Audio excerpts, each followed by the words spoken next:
है everyone, this is Neeraj Lata curious mind platform. Welcome back learners. जैसा कि आप सभी जानते हैं कि मैं आप सभी को NIS डिलीट बुक को समराइज वे में नोट्स प्रोवाइड करती हूँ, ठीक है।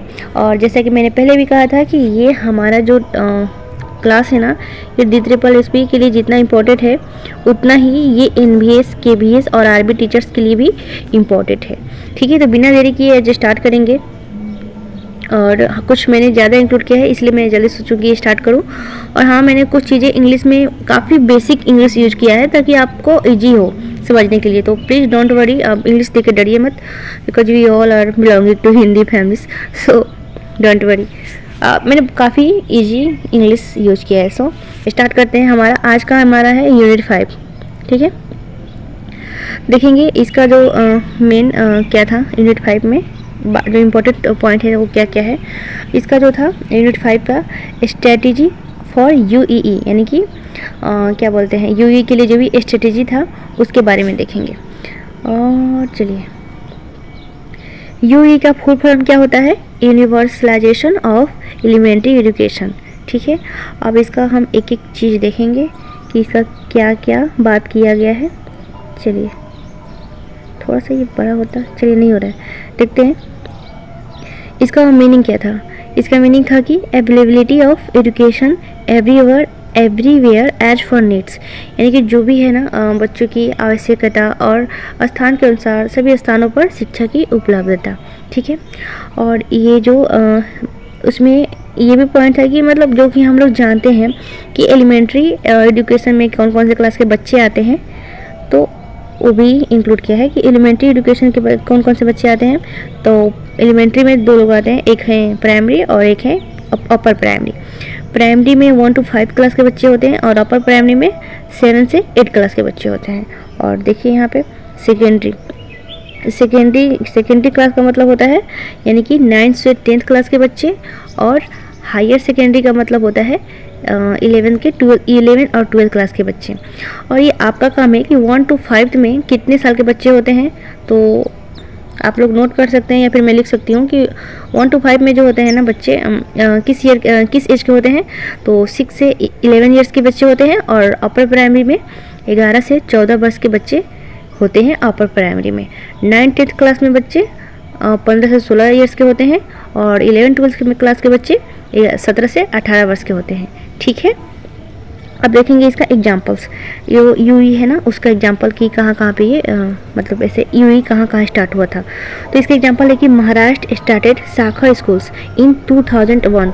जो महाराष्ट्र है ना, जो भी मतलब बच्चे थे, विस्थापित बच्चे, उनके लिए एक साखर सलाय आरंभ किया था, ठीक है, जिसको शक्कर सलाय भी कहते हैं। उसी को सारवर लिखा गया है पर साखर सलाय थी, ठीक है, और जो कि 2001 में खोला गया था। और ये भी था कि इसको ना द्वितीय सेमेस्टर विद्यालय कहते हैं। मैंने इसको लास्ट में ऐड किया है, आप देख सकते हैं। अभी के लिए इतना ही, चलिए। सॉरी, क्या हो रहा है, ठीक है, थोड़ा सा बैकग्राउंड शो रहेगा, नवरात्रि चल रहा है। और ये जो है ना UEE, ये सर्व शिक्षा अभियान यानी कि SSA started in 10th 5-year plan. जो SS है इसने ही स्टार्टेड किया था अपने 10th ईयर प्लान में, यानी कि जो 10th ईयर प्लान होता है ना, जो 5-year प्लान जो कि 5 साल पे आता है, उसी में SSA को भी SSA यानी कि सर्व शिक्षा अभियान को स्टार्टेड किया गया था UEE के लिए, ठीक है। और देखेंगे इसके 3 एस्पेक्ट्स ऑफ UEE, यानी कि UEE के एस्पेक्ट मीन्स एम्स, ओके। इनके UEE के क्या क्या मेन एम्स थे। तो इसका फर्स्ट एम था कि यूनिवर्सल एक्सेस एंड इन्वायरमेंट, यानी कि पूरे मतलब बच्चों का पहुंच हो और नामांकन हो, ठीक है। और सेकंड था हमारा quality of education. Quality of education मतलब होता है कि जो एजुकेशन की होता है ना, फैसिलिटीज हो, उसमें टीचर्स हो अच्छे मात्रा में। और थर्ड पॉइंट था हमारा अटेंडेंस एंड रिटेंशन, यानी कि बच्चों की क्या बोलते हैं अटेंडेंस बनी रहे, भत्ता मिले और मिड डे मील मिले, स्कॉलरशिप मिले, फ्री ट्रेवल, ये सब क्या थे 3 एस्पेक्ट ऑफ UEE, ठीक है। चलिए शुरू करते हैं फिर नेक्स्ट। हाँ देखिए, वही बोले थे ना कि जो छूट गया था, मैंने इसको यहाँ पे आपके लिए हिंदी में इंक्लूड कर दिया है। You can read it. Availability of education everywhere according to childrens need and place. Example है वही कि महाराष्ट्र 2001 में साकर सलाई खोली गई थी। स्टार्टेड किसके लिए किया गया था साकर सलाई? तो माइग्रेंट चिल्ड्रंस के लिए, नहीं वही बोले थे विस्थापित बच्चों के लिए। और इनको हम क्या बोलते हैं? इनको हम साकर सलाई को हम द्वितीय सेमेस्टर विद्यालय भी कहा जाता था। ठीक है, द्वितीय सेमेस्टर विद्यालय। अब देखते हैं सर्व शिक्षा अभियान, जो मैंने बोला था ना यहाँ पे, सर्व शिक्षा अभियान started in 10th 5-year plan, उसी के बारे में बस हम थोड़ा सा एक्सप्लेन में जान लेते हैं। ये लॉन्च हुआ था 2001 में। इसको फ्लैगशिप प्रोग्राम्स भी कहा जाता है। इसका एम था, एक ही करके देखेंगे, डोंट वरी। इसका एम था यूनिवर्सलाइजेशन ऑफ एलिमेंट्री एजुकेशन, वही बोले थे। इसका एम क्या था? यूईई। ये इसका focus on bridging gender and social gaps को कम करने का काम करता था। जेंडर ब्रिजिंग जो था उस पर फोकस किया था। और इसका क्या काम था, एक एक करके ही देखेंगे। चलिए, free and compulsory education for children 6 to 14 years, यानी कि 1 क्लास से लेके 8 क्लास के बच्चों के लिए फ्री एंड कंपल्सरी एजुकेशन की बात किया था कौन? सर्व शिक्षा अभियान। इनका जो डेवलपमेंट था ये इंफ्रास्ट्रक्चर पे बात किए थे कि स्कूल, क्लासरूम, टॉयलेट, वाटर, ये सब क्या हो, बेटर हो बच्चों के लिए। Teachers requirement and training program, यानी कि टीचर्स को जो भी रिक्वायरमेंट था, कमी थी, उसको पूरी करने के बाद किया गया था। और कहा गया था कि टीचर्स को आप बीच बीच में इन सर्विस पे ट्रेनिंग करें। इनका जो स्पेशल फोकस ऑन था गर्ल पे और एजुकेशन एंड यहाँ पे मैंने इरेज कर दिया। इनका जो मेन फोकस था गर्ल के एजुकेशन पे और डिसएडवांटेज ग्रुप्स, यानी कि जो सुविधा वंचित ग्रुप थे उन पे। किसका? तो हमारा सर्व शिक्षा अभियान का। ठीक है, नेक्स्ट देखेंगे। उसमें था एक MDM, यानी कि MDM मतलब मिड डे मील स्कीम, यानी कि एक देखिए मिड डे मील जो है ना, इंट्रोड्यूस किया गया था इसको 1995 में, एक्सपेंड 2001, यानी कि 2001 से इसको सब जगह लागू कर दिया गया था। 1995 में ना शायद तमिलनाडु में स्टार्ट हुआ था। इसको हम नेक्स्ट जब आएगा ना तो उसमें हम पढ़े हैं, उसमें भी हम नोट्स कर देंगे। ठीक है, अभी के लिए बस इतना है कि ये क्या क्या था और इसके क्या क्या एम्स थे। ठीक है, इसके ऑब्जेक्टिव्स क्या थे कि इनहेंस क्या है, इनरोलमेंट, रिटेंशन एंड अटेंडेंस, वही बातें हैं जो यूई बात करती है, वही बातें हैं। ठीक है, और क्या है, provide nutrition cooked meals to childrens, जैसे कि कुछ बच्चे होते हैं ना, उन बच्चों को मतलब भोजन तो करते थे थोड़ा बहुत, लेकिन उसमें न्यूट्रिशन नहीं मिल पाता था, इसलिए मिड डे मील का काम था कि वो प्रोवाइड कराए।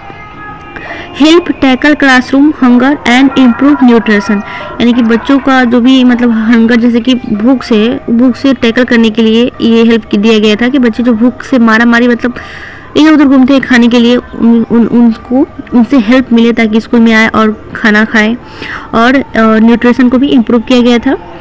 और ये इन्होंने इंकरेज किया था सोशल इक्वालिटी अमॉन्ग स्टूडेंट्स, यानी कि बच्चों के अंदर ये इंकरेज किया गया था कि आप सभी को एक समान समझे। ठीक है, सोशल इक्वालिटी इसी को ही बोला जाता है। ठीक है, world largest schools feeding programs, इसको ही कहा गया है मिड डे मील को। ठीक है, एक एक करके हमने सब बोल दिया। चलिए अब देखेंगे हम कि ऑपरेशन ब्लैक बोर्ड क्या होता है। ऑपरेशन ब्लैक बोर्ड को ना इंट्रोड्यूस किया गया था 1986 नेशनल प्रोग्राम एक्शन में, पर मुझे लगता था कि इसके बारे में कुछ बता रहे हैं, क्योंकि कभी कभी क्वेश्चन बनाते टाइम ना बहुत लोगों को लगता है कि ऑपरेशन ब्लैक बोर्ड मतलब क्या होता है, तो मैंने सोचा बता ही दूँ। बेसिक नॉलेज है ये, जैसे कि बेसिक नॉलेज है, लेकिन फिर मैं बताना चाहूँगी। इसका एम था improve minimum essentials facility in primary schools. मैंने उस दिन ही बताया था कि ऑपरेशन ब्लैक बोर्ड मतलब होता है कि जितना मिनिमम फैसिलिटी है बच्चों को प्राइमरी स्कूल में मतलब क्या बोलते हैं उपलब्ध कराया जाए। ठीक है, ensure at least 2 classroom, 2 teachers and 2 teaching ads. अब इसको तो हिंदी बताना नहीं पड़ेगा ना। Focus on quality improvement in teaching learning process, ये भी ठीक है कि टीचिंग लर्निंग प्रोसेस पे ही फोकस किया गया था कि इसकी क्वालिटी बढ़े, माने इम्प्रूव हो। Help reduce single teacher schools program, और ये जो हेल्प किया गया था कि जो सिंगल टीचर्स स्कूल प्रोग्राम है उसको रिड्यूस किया गया था, कम से कम कुछ और टीचर्स आए, मतलब टीचर ऑपरेशन ब्लैक बोर्ड के तहत सिंगल टीचर्स स्कूल प्रोग्राम को रिड्यूस किया गया था। अब देखेंगे हम एक एक करके पॉइंट। एक था हमारा फर्स्ट, ये पॉइंट था हमारा UPBEP, इसका फुल फॉर्म होता है Uttar Pradesh basic education project. ठीक है, started in 1993 with UP government plus world bank. जो हमारा यूपी बीईपी यानी कि बेसिक एजुकेशन प्रोग्राम था उत्तर प्रदेश के लिए, वो शुरू किया गया था 1993 में और यूपी गवर्नमेंट और वर्ल्ड बैंक के द्वारा। इनका जो रिस्पॉन्सिबिलिटी था कि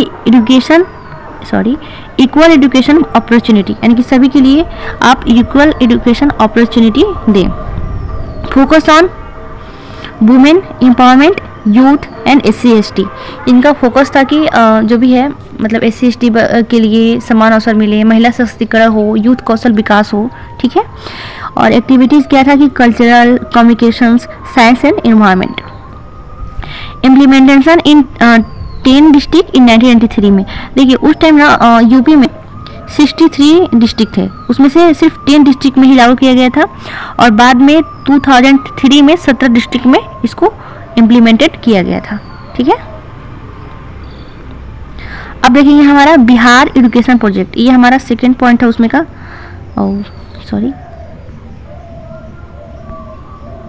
चलिए ओके। ये started with UNICEF plus government of India plus Bihar government, ये 3 लोग मिलके स्टार्ट किए थे बिहार एजुकेशन प्रोजेक्ट को।